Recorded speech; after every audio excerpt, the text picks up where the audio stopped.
we're back with another chapter of Meaning of the Mind by LizzeXX. We are currently on chapter 28, which is the first chapter for the Impossible Fruit episode. And if you're wondering why we're doing a reading fanfiction video instead of Fallout 4, Fallout 4 is being difficult with the footage for some reason. I don't know why. It just just annoyed me so much.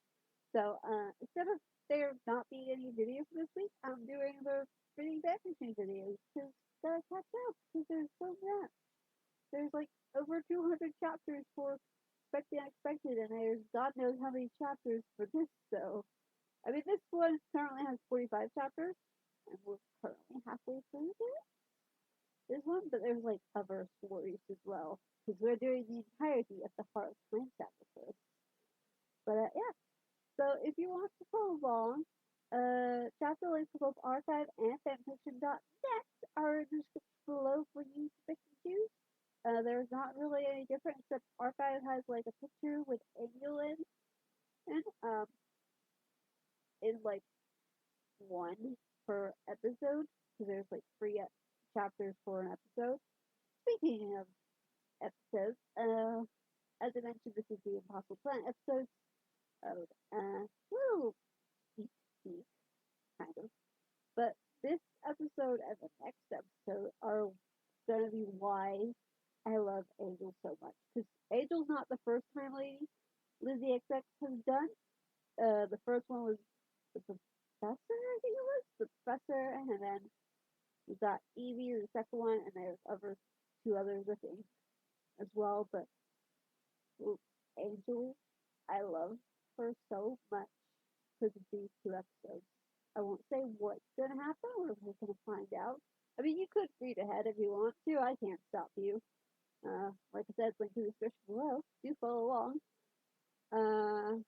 But yeah, love Angel.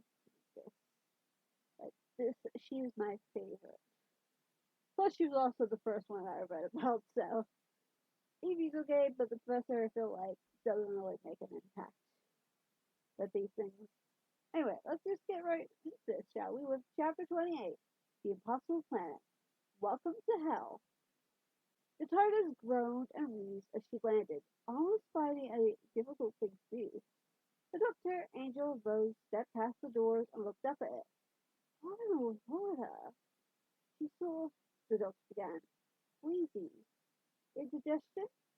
It's like she didn't want to land, Angel agreed, stroking the corner of the old box.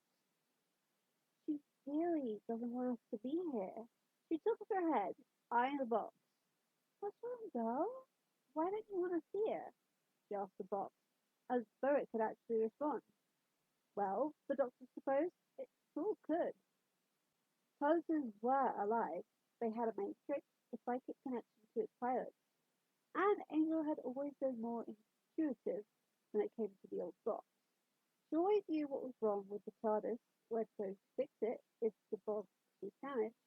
It was angry, it was happy, though he knew it was angry too. The doors tended to snap shut on him whenever the TARDIS seemed cross with him. But Angel was talking like the box would actually speak to her. But then again, he truly didn't doubt that she might actually get an answer from the TARDIS. Just more of a feeling than an actual verbal answer. The TARDIS wasn't that psychic. Well, if you think there's going to be trouble, Rose got serious, we could always get back inside and go somewhere else. Soon the Doctor started laughing, as though the very idea was absurd. What was the point of an adventure if they just turned around wherever one presented itself? However, they quieted soon enough when they saw Angel Wizard joining in. This isn't a good place, Angel remarked quietly, still eyeing the TARDIS. Why? The Doctor frowned. It just feels... Angel shook her head, trying to find a word. She looked over her shoulder at the Doctor. Ah. The Doctor nodded, considering that before taking her hand, squeezing it upon it. Well, we'll look around for a bit, and if something happens, we'll head out first thing. Yeah? Angel looked at him. She really didn't like that idea. There was a terrible knot forming in the pit of her stomach that was starting to make her as queasy as the TARDIS. She didn't like a thing about this place, and they hadn't even stepped out of the room they landed in. She didn't like the walls, the ground, the room, the dim lighting. She especially didn't like how the TARDIS didn't like it either. She always got a sense that the TARDIS protected their pilots for things not even they could see. And if the TARDIS didn't want to be there, it must mean that there was something there she was trying to protect them from. She knew that meant danger was lurking somewhere, and that Doctor was loath to give up adventures of any sort, especially dangerous ones.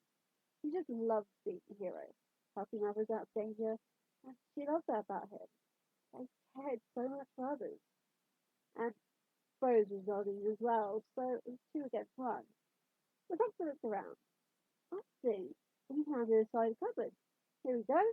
He led Angel over to the door before dropping her hand to push it open. A corridor of some sort, of space beyond. Open door 15, the speaker stated. Angel stared up at a rumbling noise overhead, frowning, before her gaze was pulled to a door at the end of the hall. Some little base. Blue base, sea base, space base. They built these things out of kids. Cover a door. Indoors. It's like a storm out there, Rose remarked, looking up at the thunderous noise outside as well. Open door 16. They looked over to see Angel opening another door and headed over to her, stepping through to yet another corridor. Human design.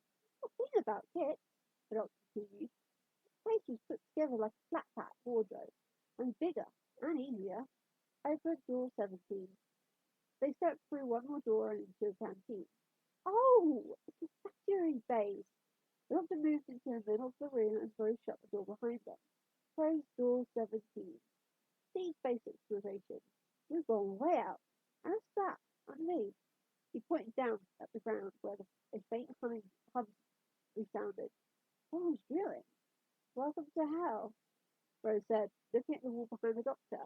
Oh, it's not that bad. No, Amy shook her head, frowning as she pointed. I think she meant over there. The doctor turned around to see Welcome to Hell written on the wall with ancient symbols sketched underneath. Hold on, he frowned, walking over to it. What does that say? He peered at it closely, but the writing was still incomprehensible. It's not translating, Ezra remarked, surprised. That was never a good sign when the TARDIS didn't know something, which, of course, only made her more on edge and nervous, wondering whether the writing was just too old to be translated, which, if that was the case, meant an even larger danger was hiding than she previously thought, or the TARDIS just refused to translate it because of what was written, because it was a threat or something evil. She knew the TARDIS could pick and choose what to translate. She knew the old box would never translate Gallifreyan. The language of their people would be far too sacred for other species to hear. Not to mention the language didn't need to be translated, as the only ones who could speak it were her and the Doctor, and they just spoke with English around the humans. But she also knew that TARDIS sometimes didn't translate to either, though that was mostly because the words were so short and halting that they were more like individual words than a sentence, which made it difficult to translate the third tenses and other things of that nature. And the Jadoo had translation technology of their own and would adapt to the language spoken most commonly around them. But this language, just looking at it, she wasn't sure. She couldn't even say she hoped it was one over the other. It was too old when the danger was greater. If the TARDIS was refusing to translate it in an effort to protect them from something, then they would be left at a disadvantage of not knowing what was coming. She could only say that she hoped desperately it wasn't both. But I thought that she was TARDIS translating everything, writing as well, Rose shook her head. We should speak English. Exactly, the doctor nodded. If that's not working, that means Ada reached out and touched one of the symbols. She knew the TARDIS would never leave them in such a situation as to be unprepared, which meant she couldn't translate the language, which meant they're slightly old, very old, possibly old. The doctor stood and moved to another door. We should find out who's in charge. He turned the wheel to the door. We've gone beyond the reach of the TARDIS knowledge. Still a good move, and if someone's lucky enough. Open door 19. The door opened and the trio gasped, seeing a horde of pale aliens there, with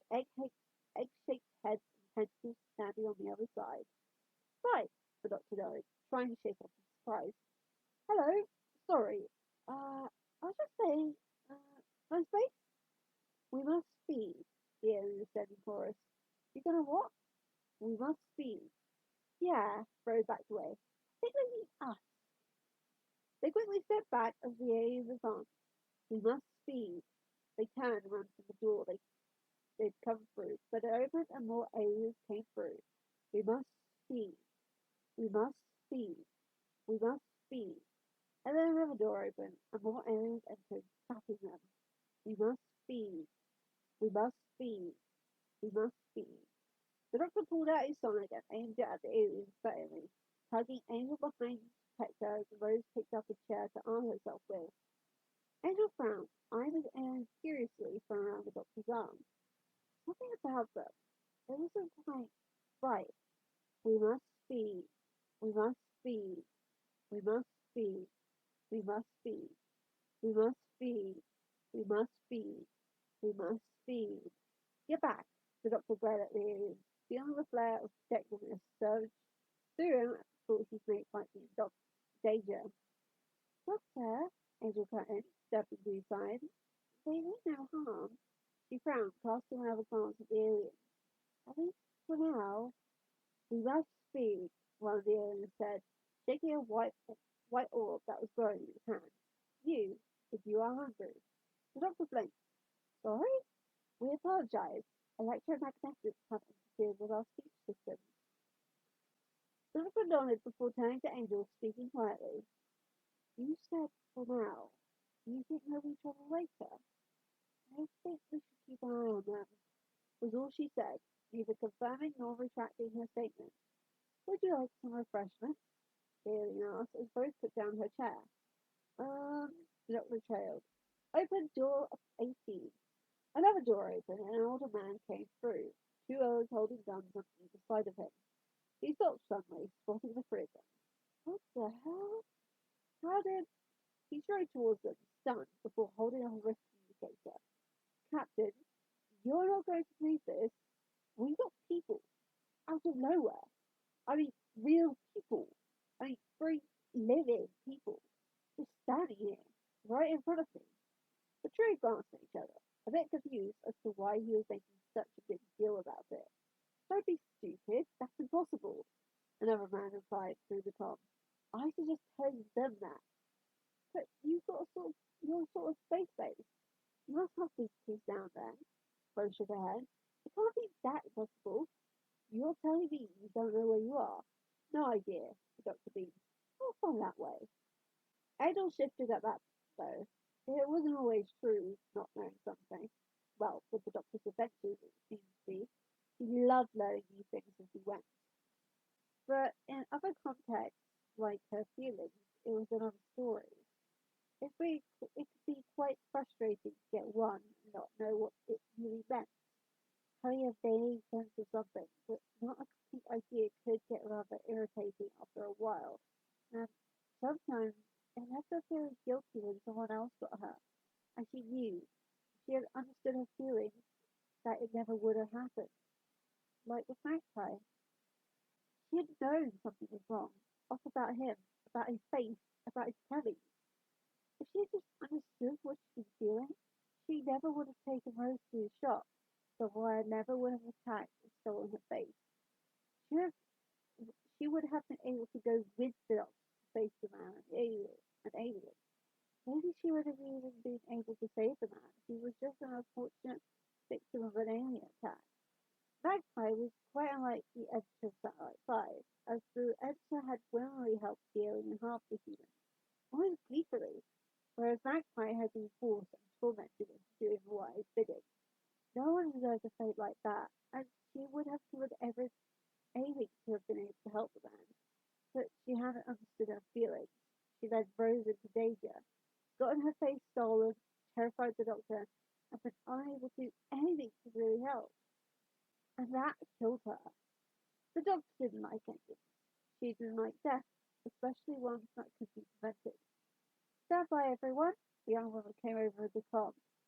Come now, pulling Angel back to the present. Buckle down. We have incoming, and it's a big one. Fate point 5 is on its way. The base started to shake and groan when the man rushed over to the door, opening it. Through here, he shouted. Now, quickly, come on. A siren sounded as the trio ran after him, through the door with the two of the guards. Now! They ran down another hall as it shook and smoke rose from the floor. Move it! Come on, come on, come on! Rose screamed as she nearly fell, Angel grabbing her to steady as they ran. Move it! Come on! Quickly! Move it! They hurried down the corridor and through another door into what looked like a control room where the crew was busy at work. Two men and a woman looked up when the three walked in, gasping. Oh my God, a black man breathed. He rented. People, the young woman exclaimed. Look at that. Real people. That's us, Doc grinned, putting an arm around Angel's waist and squeezing her in mini celebration. Hooray. Yeah, definitely real, Rose nodded. My name's Rose Tyler, and this is Angel and the Doctor. Nice to meet you, Angel offered. Come on. A young Indian man made his way over to them. The oxygen must be offline. We're hallucinating. They can't be. He poked Angel's shoulder, making her sway back on her heels a bit. His eyes widened, seeing she was solid. No, they're real. Come on, we're in the middle of an alert. The black man called, impatient. Danny, strap up. The plate's coming in. Impact in 30 seconds. He gestured to a computer screen where the time started to count down. Sorry, you three, whoever you are. Hold on, tight. To what? Angel asked. Anything. I don't care. Just hold on. So Angel turned and held on to the doctor, making him laugh and smile. Dude, are we fixed? The doctor turned. Angel braced him against the railing behind them. Angel getting the idea and grabbing onto it instead as Rose took hold of the one across from them. Your kindness in this emergency is much appreciated, one of the tentacle aliens said. What's the planet called, anyway? The doctor looked over at the crew. How, Toby stupid? The middle-aged woman shook her head. It hasn't got a name. How could it have a name? The doctor raised an eyebrow at her. You really don't know, do you? And impact, the black man shouted. The entire base shook violently. The crew, the doctor, Angel, and Rose all hanging on as much as they could. The rather brief quake, though, only lasted a few seconds. The doctor stood. Oh, well, that wasn't so bad. Angel grabbed him, putting him back to the railing a second before the base shook again. Even worse than before. They all held on for dear life as small explosions blasted through the room. Sparks flying, everyone thrown about to find steel. Okay, that's it, the black man reported as the older man ran forward with a fire extinguisher. Everyone all right? Speak to me. Ida? Yeah, yeah, the little Angel replied. Danny? Fine. The Indian man held up a hand. Toby? Yeah, fine. The young man pulled himself up from the floor. Scooty? No damage, the young woman announced. Jefferson? Check, the older man with the fire extinguisher shouted. We're fine, thanks, the doctor started, checking on Angel and Rose. Fine, yeah? Don't worry about us. The surface caved in. The black man turned to the crew, ignoring the doctor's remark as he brought up graphics on the computer to show them. I've selected it onto storage 5 through 8. We've lost it completely. Toby, go and check the rocket link. Still my department, Toby replied. Do as I say, yeah? Angel frowned, watching as Toby left the room, irritated, shivering a bit as he made his way past them. Something about him felt off. Ominous even. Oxygen holding, Ida called. Internal gravity 56.6. We should be okay. We might be an earthquake. Rose looked around as the rumbling and thunderous noise she heard in the corridor grew louder. What the hell is a storm? What is that? A hurricane? You'd need an atmosphere for a hurricane. Susie looked up. There's no air out there. Just deep vacuum. But what's shaking the roof? I'm not joking. Ida eyed them, stunned. You really don't know. Why do they keep asking us that? Angel asked the doctor quietly, confused. Wonder if that was another typical human mannerism that she's not picked up on yet. He could only shrug. Well, direction. FYI, as we say in the old days, I'm Ida Scott, a science officer. He pointed at the black man. Zachary Crossbane, acting captain. Sir, you bet Mr. Jefferson, he's head of security. Danny Bartok, committee, not as boring as it sounds. Danny defended as a trio smile. And that man who just left, that was Toby dead. Archaeology. And this, Ida smiled at Sophie, putting her hands on the young woman's shoulders. It's Lizzie Spencer, trainee maintenance. She's so young. Angel breathed sadly, staring at Lizzie. The doctor looked at her, concerned. The way she said it, it almost sounds like the girl was going to die or something. Lizzie just smiled at them, not having heard Angel's comment. Ida walked over to the TV on the hall. And then, this is home. She pulled it down and wearing started. Praise yourselves, Zach told them. The sight of it sent some people mad. A reddish light started to shine down upon them as the stone window opened above, revealing a black hole. The doctor and Angel stood, amazed, slightly bewildered, and even more alarmed at the sight as Rose's mouth dropped open in shock, watching light get sucked into it. That's a black hole, Rose gasped. But that's impossible, the doctor shook his head. I did warn you, Zach smirked. We're standing right under a black hole, Angel repeated. We're in orbit, Ida corrected. But we can't be, the doctor frowned. You can see for yourself. We're in, we're in orbit. But we can't be. His little clock is suspended in perpetual geostationary orbit around that black hole without falling in. Good stuff. And that's bad, yeah? Rose looked at it. That doesn't even begin to cover it. Angel breathed, actually shaking a little. She, she'd always had a bit of a fear of the dark, the things that lurked in it. The things you couldn't see. Nightmares often lurked in the dark. Those little sounds and shadows that always seemed more sinister when you didn't see their source. She couldn't begin to count the number of times she fallen asleep in whatever TARDIS she was working in on Gallifrey, just because the day would fly by and she wouldn't want to walk back in the dark. The TARDIS console rooms always had a warm, comfortable glow. That was just it.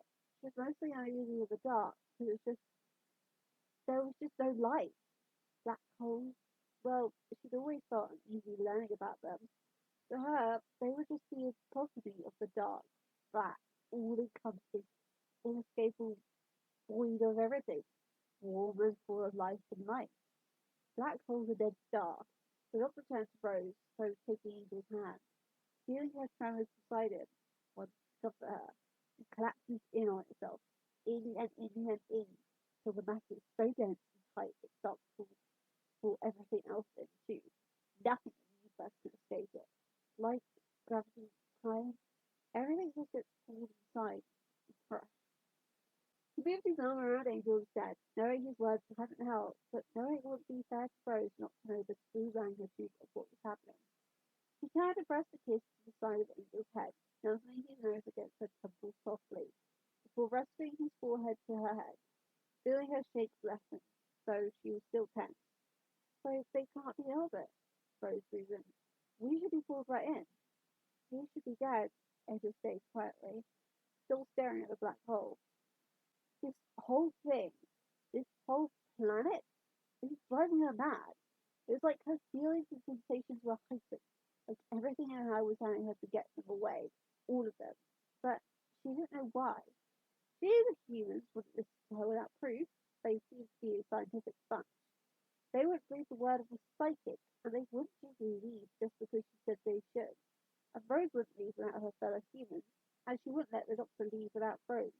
Though she knew if he too could sense danger like she could, he'd have pulled her away via her safe, even if it meant leaving Rose behind, because of instinct.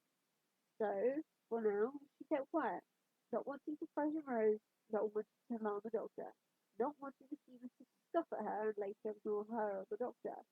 She was just stuck. And that black hole staring down at her, it made her stomach shift uneasily. It was wrong. It was all wrong. And yet, here we are. I've looked up, beyond the laws of physics. Welcome aboard. But if there's no atmosphere out there, what's that? Rose pointed at a cloud moving towards the hole. Stars breaking up. Gas clouds. We have a whole solar system being ripped apart above our heads before falling into that thing. So, a bit worse than a superman. Just a bit. A bit, yeah? Rose stopped as the base shook once more.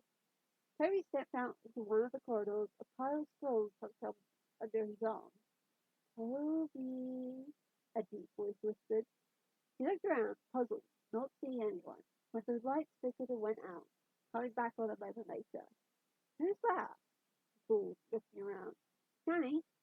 He waited a moment longer before shaking his head and heading down the corridor, stepping back into the control room where the crew, the doctor, Angel, and Rose were gathered around the control panel. Closed door one. Angel looked up at the door closing to see Toby walk in. You alright? She asked, eyeing him. Fine, he said quickly. We'll turn to Zach. The rest of everything's fine. Zach pressed the button on the controls and a hologram of the black hole appeared before them. The doctor whipping out his glasses as Zach began to explain. That's the black hole, officially designated K37 Gen 5. In the description of the files, this planet is called Proctor. Proctor, Ida added, the bitter pill. The black hole is supposed to be a mighty demon. It was tricked into devouring the planet only to spit it out, because it was poison. The bitter pill, Rose grinned. I like that. You're so far out, Angel remarked, as they looked at the diagram. She frowned, listening to Ida's just then. That black hole? She couldn't help but feel like it really was a demon. It just, it wasn't right. It wasn't natural. It wasn't a normal black hole. There was just something more to it. She could tell. Lost in the crystal of the universe, Dr. Free, turning to Zach. How did you even get here? We flew in, Zach explained. You see, we pulled up another hologram of the planet, the gravity field funneling out of it. This planet's generating gravity field. We don't know how, we've no idea, but it kept in a constant balance against the black hole. The field stands up there, he pointed. The funnel, distant gravity funnel, reaching out into clear space. That was our way in. You flew down that thing, Rose smiled. Like a roller coaster. Quite right, the ship should have been torn apart. We lost the captain, which is what put me in charge. You did a good job, Ida probably comfortably. Yeah, well, these must. But what if the final closes? Angel frowned, a sense of dread filling her at the notion. Then there's no way out, Danny nodded. He had fun speculating about that. Sissy rolled her eyes. Oh yeah, that's the word. Danny bumped her on the head with one of Toby's scrolls. Fun. But that feels to take some enormous amounts of power, the doctor continued, completely stunned. I mean, not just big, but of the scale. Can I? He gestured the controls. Sure. Ida handed him a calculator. Help yourself. Adel stepped over to the doctor, licking her arm for a heave as she stood beside him as he worked away on the calculator. Curious to see the calculations he used, even if she probably wouldn't understand half of them. While Rose just wondered, looking around. You're a freshman, one of the aliens said, stepping up to her and handing her a small cup. Oh, yeah, thanks. She took it. Thank you. I'm sorry, what was your name? We have no titles. We are as one. He turned and laughed as Rose looked at Danny. Um, what are they called? She gestured to the alien. Oh, come on, Danny laughed. Where have you been living? Everyone's got one. Well, not me. So what are they? They're the you. You. You. Well, that's you. Period. He laughed. But handy. They work the mine shaft. All the drilling and stuff. Supervision, maintenance. They're born for it. Basic slave race. You've got slaves. Don't start. She's like one of that lot. Sissy commented, smiling. Friends with you. Well, maybe I am. Yeah, Rose said, more than a bit annoyed and slightly disgusted at the thought that humans in the future, some of them have been slaves, would have slaves. Because why do humans be slaves? The youth offer themselves, Janet continued. They don't give them orders, they just run away and die. One of the youth approached Rose and she eyed it closely. Seriously, do you like being ordered about? It is all we crave, that you know. Why not then? We have nothing else in life. Yeah, well, I used to think like that. Long time ago. There we go, the doctor called, and handed the calculator to Angel to see his work. You see, to generate that gravity field and the funnel, you need a power source with an inverted self-extrapolating reflex of 6 to the power of 6 every 6 seconds. That's a lot of sixes, Rose frowned, joining them back by the control panel. Angel frowned at either cue. There were 6 of them, not counting the guard. Susie, Ida, Zach, Jefferson, Toby, and Danny. And for some reason, that fact makes the knot in her stomach twist even more, especially when she looked at Sissy, the youngest of six, and Jefferson, the oldest. It's impossible. It took us 2 years to work that out. That gap to him. I'm very good, the doctor replied. But that's why we're here. I don't know.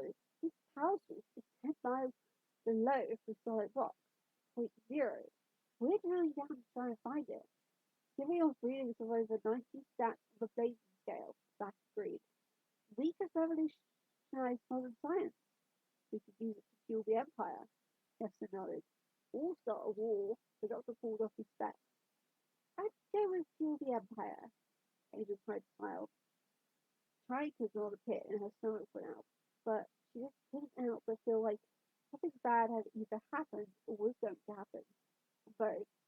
Lots of bad things, actually. She swallowed hard. She really didn't like this planet. Very beneath us, Toby remarked.